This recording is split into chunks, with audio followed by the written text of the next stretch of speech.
Мы працягваем сачыць за беларускімі клубамі ў кваліфікацыі еўракубкаў. Вынік нібыта ёсць, але нешта сёння Гена Туміловіч зноў вельмі сумны. Смотреть это, честно, невыносимо. Але памімо беларускіх каманд яшчэ паглядзім, як сябе беларускія легіянеры праявілі. І там прям кайф. Гэта YouTube канал Часнок, мяне звуць Ярослав Пісаренко, вітанкі ўсім. Ну што, рушым наперад. І пачнем з Дынама, якое гуляла другі матч супраць Нафчы. Пачнем з лёгкага АСМР, просто паслухайце, як гучаў футбол у Балгарыі.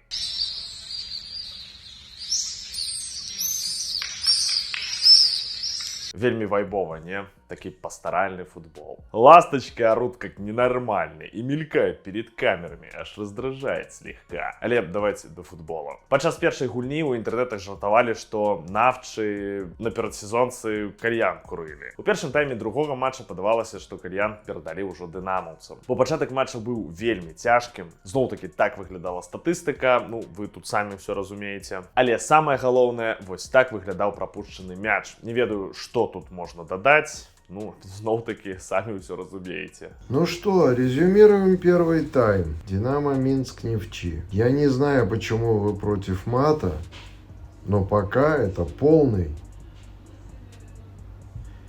пиздец, блядь. Ну і наконт прапушчанага вось гэтага мяча. Напэўна, вы памятаеце гульню Дынама супраць Сілікса, калі не, я вам зараз яшчэ яе нагадаю. Вось тады пенальці такі падвёз левы абаронца Дынама Азіз Турэ. Гена Туміловіч яго яшчэ тады Туарэгам назваў. Скажите, пожалуйста, кто агенты, блядь, вот этих двух супер иностранцев, особенно вот этого Таурега, блядь. Сука, утопить, блядь, двоих вместе с агентом и отобрать, блядь, лицензию, блядь, агентскую. Назовите этого Петрушку, блядь, сука. Ковальчук, что ли, его фамилия? Не, гэтым разам не Кавальчук, Дмітрый Сілюк яго імя. Ну а Туарэг гэты часамі на поле сапраўды выглядаў дзіўнавата. Дарэчы, той жа Сілюк казаў, што гульцы Нафчы атрымліваюць у 10 разоў больш за гульцоў Дынама. Таму можа і бачыце, куражацца. Але Дынама трымалася. У адным з момантаў літаральна са стужкі мяч выносіў Селява. Гэтым разам зноў Туарэг выносіў мяч цэнтрам, праўда, далей атрымалася і не так небяспечна. Карацей, дастаяла Дынама, поразка 0-1, але команда ідзе далей у лізе конференции. Вызвало большое удивление, что вторую игру Вернедуба команда вообще физически не готова, блядь. Но они, наверное, за 2 дня до игры с Динамо узнали, что они в Еврокубках участвуют. Только так можно объяснить просто. То, что каждый индивидуальный футболист сильнее, блядь, футболиста Минского Динамо на 3 головы. И то, что эта команда что-то могла бы, имею в виду, Нефчи, Баку, побороться хотя бы с Брагой, то Минская Динамо, ну, блядь. Сегодня все видели. Дарэчы, так, у Дынама наступны супернік Брага. Ужо можна купляць білеты дадому? А что с такой игрой вообще, блядь, делать? Не то, что с Брагой, в чемпионате Беларуси. Это легионеры, которых Наф уже говорил, утопить вместе с их агентом, блядь. Это левый защитник, это просто пародия, блядь. Которого рылом возили всю игру, но такое ощущение, что тренер вообще не видит. Я не знаю, как это объяснить. Мысли 0, футбола 0. С первых минут, блядь, выносить, блядь, на трибуны, на чужую половину поля. Единственное светлое пятно в этой игре — это вратарь принес.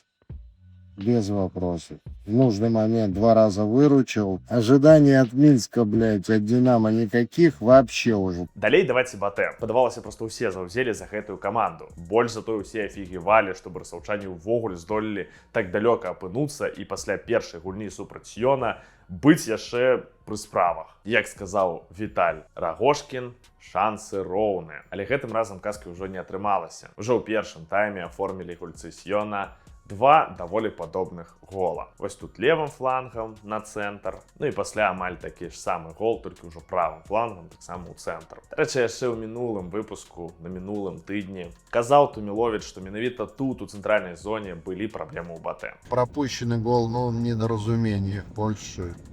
Хотя потом так повторялось через середину, все-таки много. Ну, немного, но были моменты, он создавал. Ну, вось бачыце, у гэтым матчы амаль тая ж самая праблема. Што ты тут зробіш? Никто никого не держит. И если в предыдущей игре забили 1, то сейчас как под копирку первых 2 гола. Штрафной, блядь, пустота. Что там, кто кого держит, блядь, вообще непонятно. На что рассчитывают? Второй гол, пас с трибуны мужик отдавал, блядь. Мяч час летел, блядь. Вообще никого. Опять же, в центральную зону набегает. Нападающий спокойно забивает гол. 4-0 Батэ. Яшчэ і замена вымушаная была ў барысаўчан. Сур'ёзнае рассячэнне атрымаў Мікіта Нескаромны. І за гэты фол суперніку не паказалі нават жоўтую картку. Карацей, нібыта ўсе разумелі, што ў такім стане Батэ доўга ў кваліфікацыі не пратрымаецца, але ўсё роўна неяк сумна, што вось не здарылася, не адбылося нейкага цуда. Бо, падаецца, тут толькі вера ў цуд і была. Ну и плюс бестолковость Батэ по первому тайму. Все эти атаки они получали после маразматического прессинга. Я понимаю, вы сейчас все там, блядь, современные такие, высокий прессинг. Ну какой нахуй высокий прессинг, блядь? Когда почти с центра поля вратарю передача отдается, 1, 2, 3 выбегает. Куда вы выбегаете? Какой вам прессинг? Блядь? Ну, это прессинг тоже подготовленный должен быть. Побежали, бля, оборотка, момент. Побежали, оборотка, гол. Ну, блядь, ну, ребят, я понимаю, в футбол надо учиться играть и в такой. Ну, блядь, это не пустая беготня потом. Ведаеце яшчэ ў чым цікавостка? Вось калі б Батэ ўсё ж таки прайшоў у трэці раунд, там барысаўчан чакаў бы армянскі Ноа. І вось гэты супернік выглядае менш якасным, чым вось Сьён. Таму калі б Батэ ўсё ж таки здолела неяк, не ведаю, цудам, не цудам праціснуцца далей, хто ведае, можа б і пашумелі, як у старыя добрыя часы барысаўчане. Але гэта ўжо нейкія мары. Ладно, короче. Спасибо за охуенное настроение. Всем спокойной ночи, блядь. Ну и Мел там без происшествий хоть, ёпта.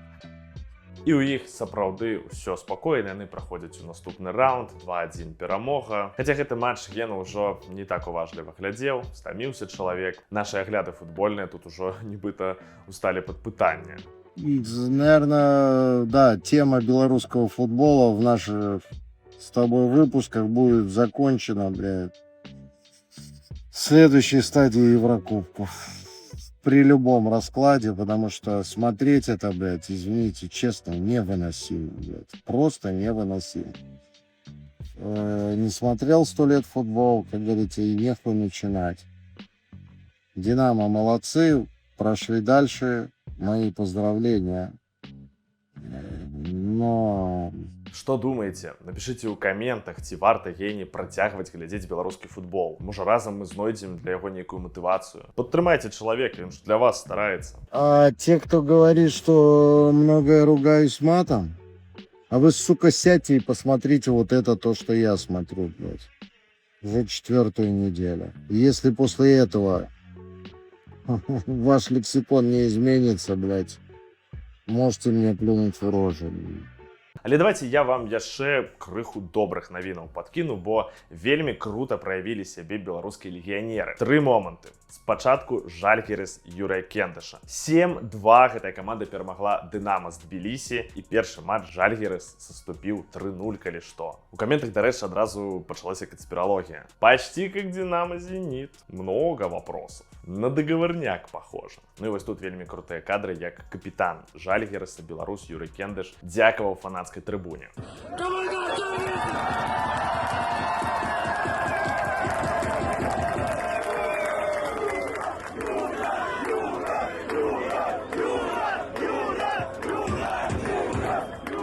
Карацей, віншуем Юрыя Кендыша. Але далей вы просто паглядзіце, які галешнік паклаў Ілля Шкурын. Ну гэта просто нешта ў стылі ці то Холланда, ці то Ібрагімавіча. І менавіта гэты мяч дазволіў катавіцам прайсці далей у лізе канферэнцый. Там 4-3 па суме 2 матчаў. Ілля ў гэтай гульні выйшаў на замену і забіў пераможны мяч. Просто браво. Ну і які ж прыгажун Фёдор Лопоухов. Ну просто майстар. Ён што ў першым матчы цягнуў сафійскі ЦСКА, што ў гэтым. Яго там часамі просто расстрэльвалі. І ў серыі пенальці менавіта беларускі брамнік стаў героем, яго сейф дапамог ЦСКА прайсці далей. Вельмі круты перформанс беларуса. І ведаеце, вось так малады беларускі брамнік выратаваў вось з футбольнай дэпрэсіі свайго больш сталага калегу. Блять, вот настроение меняется. Федя Лопоухов, спасибо тебе большое. Красавец просто. Тут можно сказать по этим двум матчам, что играл не ЦСКА Карабах, а играл Лопоухов Карабах. То количество спасений в первом матче.